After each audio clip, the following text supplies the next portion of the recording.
नमस्कार, कस्बा 24 में आपका स्वागत है। आज हम बात करेंगे भारतीय जनता पार्टी की और सबसे बड़ी बात है कि बीजेपी के फायर ब्रांड यानी कि राष्ट्रीय स्तर के फायर ब्रांड नेता यानी कि अमित शाह, भारत सरकार के गृह मंत्री, जिन्हें पार्टी का स्टालवार्ट लीडर माना जाता है और खास करके संगठन के मामले में और एक एक सीटों की जितनी पैनी निगाह, जितनी पैनी नज़र उनकी रहती है, एक एक सीटों का आकलन उनका इतना ज़बरदस्त होता है कि अक्सर वो उनकी हारी हुई बाजी भी जीत लेते हैं। ये अमित शाह की अपनी सबसे बड़ी खासियत है। आप देखो, भारतीय जनता पार्टी के जो अमित शाह कल देर रात पहुँचे और दो जगहों, यानी आज तो सुबह मुख्यमंत्री से उनकी मुलाकात हुई और दो जगहों पे बाज़ाब्ते दोनों इलाकों को उन्होंने चुना है कि एक डेहरी में, वहाँ तकरीबन 25-30 विधानसभा की समीक्षा करेंगे और दूसरा बेगूसराय में एक समीक्षा बैठक होगी। ये 2 दिवसीय उनका दौरा है। इसमें तकरीबन 25 से 30 विधायकों का वो एक लिस्ट लेकर के आए हैं, जिनका कि पार्टी के इंटरनल सर्वे में काफ़ी बुरी रिपोर्ट आई है। उनका इंटरनल सर्वे ठीक नहीं बताया गया है। उसमें कई ऐसे विधानसभा क्षेत्र है जिसकी चर्चा मैं करूंगा कि आखिर क्या कारण है कि 20-25 लोगों का फीडबैक ठीक नहीं मिला और उनको लेकर के अमित शाह क्या एक्शन लेंगे। आप तो जानते हैं कि इन मामलों में अमित शाह बड़े सख्त किस्म के हैं और जरा सा भी आप में कमजोरी देखेंगे तो बकसते नहीं है किसी को। तो ऐसे आज 25 करीब विधानसभा की हम चर्चा करेंगे, जिनका कि जो फीडबैक अमित शाह के पास गया है वो ठीक नहीं, उसकी लिस्ट लेकर के भी अमित शाह। और आप एक चीज़ और ध्यान रखें कि आखिर डेहरी और बेगूसराय क्यों चुना गया। क्योंकि डेहरी का इलाका से पूरे जो इलाहाबाद का इलाका, जो कि पिछली बार विधानसभा की सीट के लिए एनडीए तरस गया था इस इलाके से, इसलिए उस इलाके को चुना गया। दूसरा इलाका बेगूसराय में जो शेखपुरा यानी कि इस इलाके का जो इलाका है, दक्षिण बिहार का इस पार्ट का जो इलाका है, नवादा वगैरह, उसको इसमें शामिल किया गया है। तो कहीं ना कहीं पार्टी अब उन चीज़ों, उन जगहों पर एनडीए ज़्यादा फोकस करना चाहती है कि जहां पिछली बार चुनाव जीतने में कामयाबी नहीं मिली थी। जब बहरहाल चलिए हम बात करते हैं कि आखिर वो कौन से विधायक हैं। तो इसमें 2 पैमाना तय किया गया है। एक पैमाना तो वो ऐसे विधायक हैं जिनका उम्र ऐसा हो गया कि अब उम्र का कुछ तकाजा ऐसा हुआ कि उनका टिकट, इसमें 3 ऐसे विधायक हैं जिनके बारे में कहा जा रहा है कि उनका फीडबैक भी ठीक नहीं है और उनको अब आराम दिया जा सकता है। इसमें बात करेंगे तो आरा से अमरेंद्र प्रताप सिंह हैं, जो काफ़ी बुजुर्ग हैं, 6-7 बार से विधायक हैं। तो उनका एक माना जा रहा है कि उनकी जगह किसी नए लड़के को यानी युवा किसी को टिकट दिया जाएगा। दूसरा हम बात करें रेणु देवी के स्थानीय स्तर पर भी काफ़ी शिकायतें हैं। उनके परिवार के लोग उनके बेटे पर जिस तरह के आरोप लगते रहे, तो उनका एक टिकट कटना तय माना जा रहा है या उनकी जगह किसी और को टिकट मिले। तीसरा तारकिशोर प्रसाद, जो पूर्व डिप्टी सीएम रहे हैं, उनके बारे में भी कहा जा रहा है। चूंकि बुजुर्गियत का है, वो भी 6-7 बार से विधायक है और काफ़ी एंटी इनकम्बेंसिव है, तो एक उनके टिकट कटने की चर्चा है। कुछ और जैसे विनोद नारायण झा, इनको भी आप उम्र के दहलीज पर काउंट कर सकते हैं, लेकिन इनका थोड़ा फीडबैक भी बड़ा बुरा, जो पार्टी ने जो इंटरनल सर्वे किया है उसमें विनोद नारायण झा की स्थिति ठीक नहीं मानी जा रही है और पिछले बार पार्टी के ही अंदर से भी काफ़ी विरोध हुआ था। और वहाँ खबर आ रही है कि कोई लीडर है जो युवा मोर्चा से रहे हैं, बलंदू झा, उनको शायद टिकट पार्टी दे सकती है। अभी तो उस पर बात नहीं करेंगे, लेकिन किनका पत्ता साफ हो सकता है उस पर हम जरूर बात करेंगे। तीसरा एक कृष्ण कुमार ऋषि हैं, जो बनमनखी से विधायक हैं, उनके बारे में भी कहा जा रहा है उनका भी रिपोर्ट कार्ड ठीक नहीं है। तो इसी परिस्थिति में वो एक चौथा विधानसभा हुआ जिनका की चर्चा है कि उनका टिकट कट सकता है।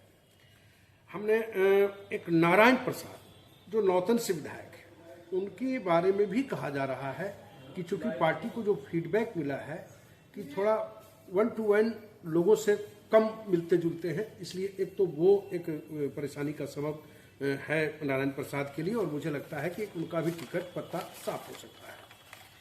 हमने बात की, अब बात करते हैं वजीरगंज विधानसभा की। इस विधानसभा से वीरेंद्र सिंह विधायक हैं, इनको लेकर के भी कि क्षेत्र में बहुत ज़्यादा समय नहीं देते, लोगों से कम मिलते हैं, इस तरह की शिकायतें हैं। तो इनका भी पत्ता साफ होने की बात कही जा रही है। बगहा से राम सिंह हैं, इनके बारे में कहा जा रहा है कि इनका भी फीडबैक जो पार्टी जो देखिए भारतीय जनता पार्टी के प्लस पॉइंट आपको बताऊं कि टाइम टू टाइम इंटरनल सर्वे अपने स्तर से कराते रहती है। उसके लिए किसी कंपनी को तो हायर करते ही खुद भी कराती है, और आरएसएस का भी एक अपनी भूमिका होती है जो अपने स्तर से पार्टी के बारे में पार्टी को फीडबैक देती रहती है। तो तीन तरफ से यानी कि उसका मतलब कि ये फीडबैक लिया जाता है। चिरैया से लाल बाबू प्रसाद गुप्ता, इनका भी जो रिपोर्ट कार्ड है बहुत सही नहीं कहा जा रहा है। कहा जा रहा है कि इनका भी पत्ता साफ हो सकता है, इनका भी टिकट कट सकता है। ललन कुमार, आपको याद होगा ललन कुमार, ये वही ललन कुमार हैं जिन्होंने लालू यादव ने जिसे फोन पर बात की थी और राजद को मदद करने की बात कही थी और काफी हो हल्ला हुआ था। तो एक ललन कुमार के बारे में भी माना जा रहा है कि उनका भी टिकट कट सकता है, उनका फीडबैक ठीक नहीं है।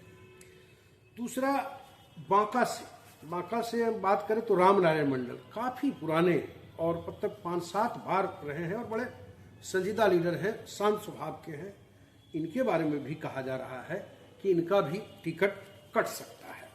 दूसरा एक जो बहुत चर्चा की बात की जा रही है कि मतलब जो इंटरनल सर्वे में कई ऐसी चीज़ें हैं, कुछ सीटों की एक और जानकारी दूँ। अब इसमें क्या है, कुछ सीट जो लगातार हार रही है बीजेपी, उन सीटों का एक्सचेंज ऑफर भी रखा गया।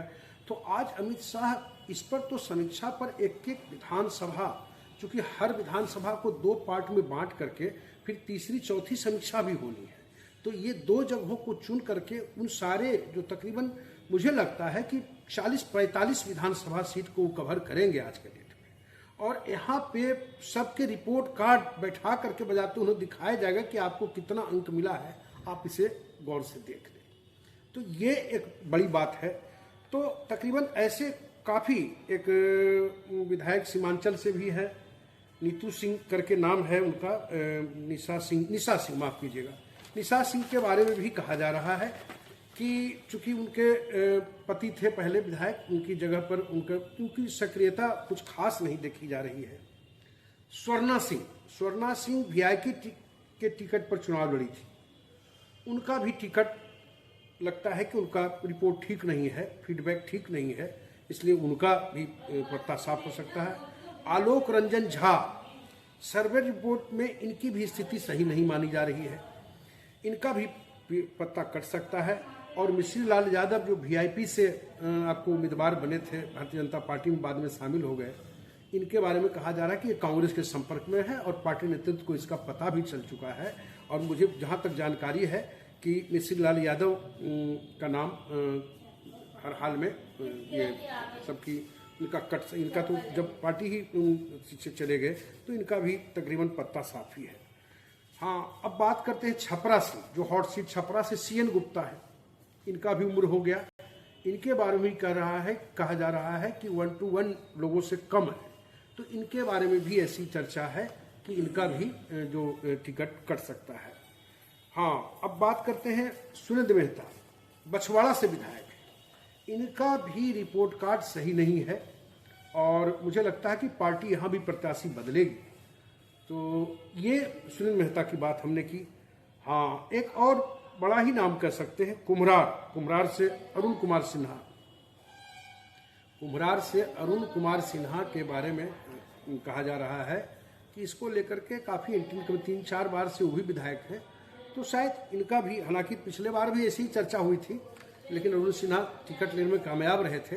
लेकिन इस बार अमित शाह, चूंकि आप देखो जिस तरह की समीक्षा वो करने जा रहे हैं, जो लबुलुबाब है या जो अंदाजे बयां है, उससे लगता है कि काफ़ी सख्त है।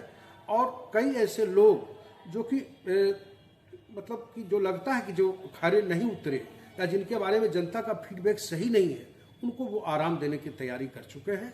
बहरहाल देखना है कि क्या कुछ होता है, ये तो जब टिकट तय होगा तो ये पता चलेगा। लेकिन ये जो जितने नाम मैंने गिनाए, ये तय है कि ये केंद्रीय नेतृत्व के मतलब कि गुड उनका फीडबैक सही नहीं है केंद्रीय नेतृत्व के पास, तो इन लोगों पे गाज गिर सकती है। कस्बा न्यूज़ 24 के लिए आज के लिए बस इतना ही।